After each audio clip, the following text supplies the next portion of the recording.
আসসালামু আলাইকুম। আশা করি সবাই খুব ভালো আছেন। ফিরে এলাম আবারও একটি নতুন ভিডিও নিয়ে। আমার আজকের রেসিপি রুই পোস্ত। মাছের বিভিন্ন পদের মধ্যে রুই পোস্ত বাঙালির খুব প্রিয় একটি রেসিপি। গরম ভাতের সঙ্গে এই একটি পদই কিন্তু যথেষ্ট। খুবই সহজ বানানো এই রুই পোস্ত। তাহলে চলুন ঝটপট দেখে নিই কীভাবে বানাই এই রেসিপি।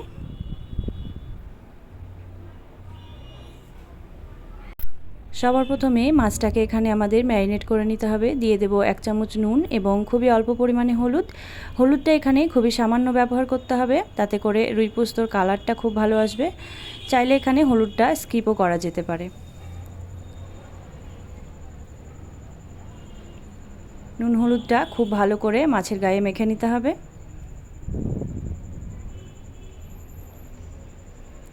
মাখা হয়ে গেলে মাছগুলো আমরা এখন ভেজে নেব। তার জন্য গ্যাসে একটি কড়াই বসিয়ে দিয়েছি। দিয়ে দেব পরিমাণ মতো তেল গরম হয়ে এলে দিয়ে দেব মাছগুলো একটা একটা করে ভেজে তুলে নেব।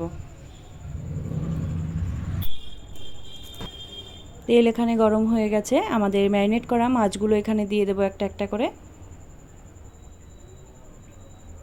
মাছগুলো দিয়ে দুই দিকটা হালকা লাল করে ভেজে তুলে নেব।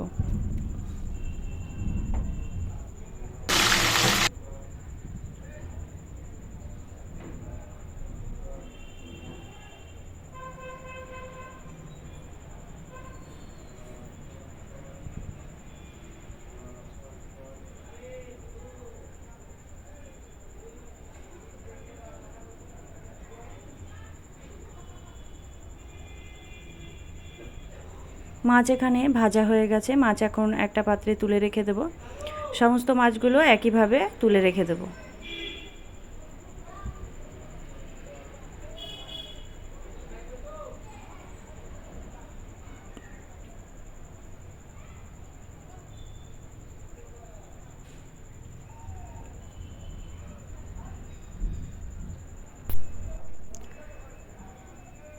সবগুলো মাছ আমার এখানে ভাজা হয়ে গেছে। এখন ওই একই তেলে বাকি রান্নাটা আমরা করে নেব।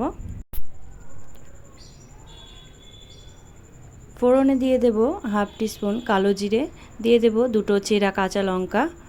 ফোড়নের মশলাটা আমরা এখানে 8 থেকে 10 সেকেন্ড একটু ফ্রাই করে নেব।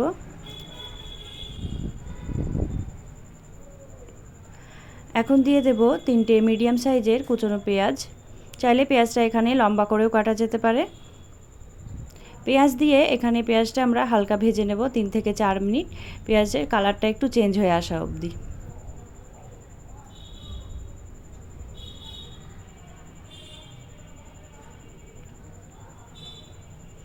পেঁয়াজ এখানে ভাজা হয়ে গেছে। এখন দিয়ে দেব 1 টিস্পুন আদা রসুন বাটা। আদা রসুন বাটা দিয়ে পেঁয়াজের সঙ্গে খুব ভালো মতো কষিয়ে নিতে হবে।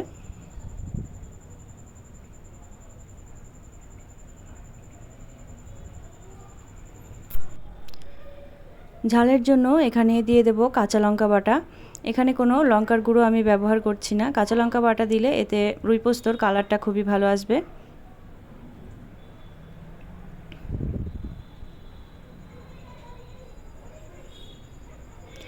এখন সমস্ত কিছু খুব ভালো মতো কষিয়ে নিতে হবে 3 থেকে 4 মিনিট মতো। মশলা এখানে কষানো হয়ে গেছে। এখন দিয়ে দেব 2টো মিডিয়াম সাইজের টমেটো বাটা। তার সাথে দিয়ে দেব স্বাদ মতো লবণ।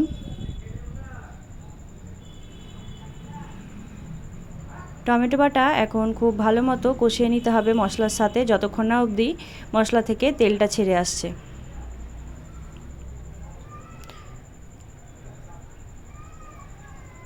ঢাকা দিয়ে দেব 3 থেকে 4 মিনিটের জন্য। ফিরে এলাম 4 মিনিট পর। মশলা এখানে খুব ভালো মতো কষানো হয়ে গেছে, তেলটা কিন্তু ভেসে উঠেছে। এখন দিয়ে দেব পোস্ত বাটা।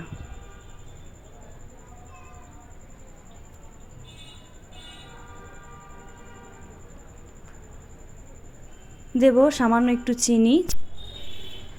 সব কিছু এখন খুব ভালো মতো কষিয়ে নিতে হবে, আবারও তেলটা ছেড়ে আসা অবধি, মোটামুটি 3 থেকে 4 মিনিট মতো।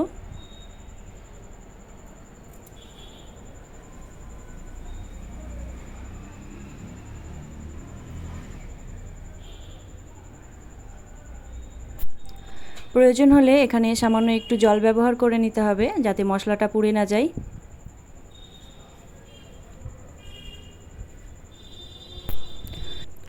সব কিছু মিশিয়ে নিয়ে এখন এটাকে আমি ঢাকা দিয়ে দেবো 3 থেকে 4 মিনিটের জন্য। মশলাটা খুব ভালো মতো কষানো হয়ে যাবে তাতে। ফিরে এলাম 4 মিনিট পর, তেলটা ভেসে উঠেছে, মশলা আমাদের খুব ভালো মতো কষানো হয়ে গেছে।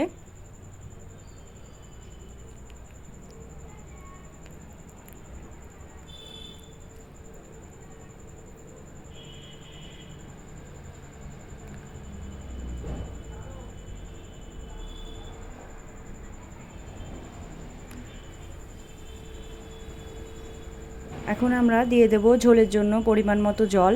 এখানে ঝোলটা খুব একটা পাতলা হবে না, একটু গাঢ় থাকবে, তাই খুব বেশি জল ব্যবহার করা যাবে।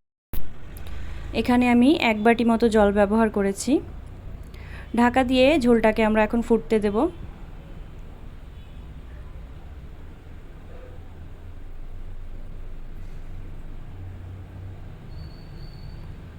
ঝোলটা খুব ভালো মতো ফুটে উঠেছে। এখন দিয়ে দেব আমাদের ভেজে রাখা সব মাছগুলো।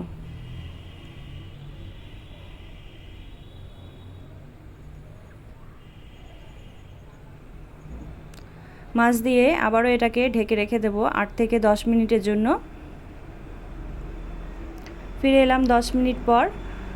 রুই পোস্ত আমাদের একদম রেডি হয়ে গেছে, খুব সুন্দর তেলটা ভেসে উঠেছে। এখন ওপর থেকে দিয়ে দেব কয়েকটা চেরা কাঁচা লঙ্কা। চাইলে এখানে কিছু ধনেপাতা কুচিও ব্যবহার করা যেতে পারে। আমার রুই পোস্ত সার্ভ করার জন্য এখানে একদম রেডি হয়ে গেছে। গরম গরম ভাতের সঙ্গে এই একটি পদই কিন্তু যথেষ্ট। রান্নাটি যদি ভালো লাগে তাহলে অবশ্যই একটি লাইক, একটি শেয়ার এবং কমেন্ট করবেন, এবং চ্যানেলটি সাবস্ক্রাইব করার অনুরোধ রইল। Thank you.